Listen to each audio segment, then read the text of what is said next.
آج کی کہانی کا عنوان ہے شیرو کی نادانی۔ ایک گھنے جنگل میں ایک ننھا شیر رہتا تھا جس کا نام شیرو تھا۔ شیرو بہت شرارتی تھا۔ وہ سارا دن جنگل میں دوڑتا، تتلیوں کے پیچھے بھاگتا اور اپنے دوستوں کو تنگ کرتا رہتا۔ اس کی ایک سب سے اچھی دوست ایک عقل مند خرگوش تھی جس کا نام چنچن خرگوش تھا۔ چنچن ہمیشہ شیرو کو سمجھاتی کہ شرارت کم کرو اور کچھ اچھا سیکھو، مگر شیرو ہنس کر بات ٹال دیتا اور بھاگ جاتا۔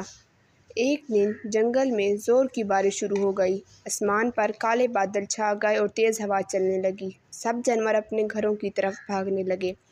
شیرو کھیل میں اتنا مصروف تھا کہ اسے وقت کا پتہ ہی نہ چلا۔ جب اس نے ادھر ادھر دیکھا تو وہ راستہ بھول چکا تھا۔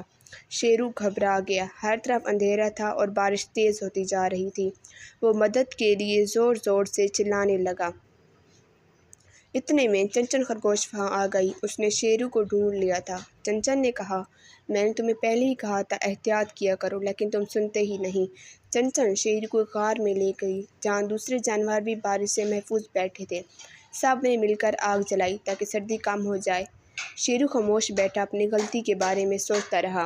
بارش ختم ہونے کے بعد شیرو نے سب جانوروں سے معافی مانگی اور وعدہ کیا کہ اب وہ شرارت نہیں کرے گا بلکہ سمجھداری سے بھی کام لے گا۔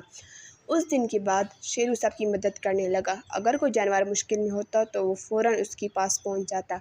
جنگل کے سب جانور شیرو سے خوش رہنے لگے اور شیرو نے سیکھ لیا کہ بہادری کے ساتھ ساتھ سمجھداری بھی بہت ضروری ہوتی ہے۔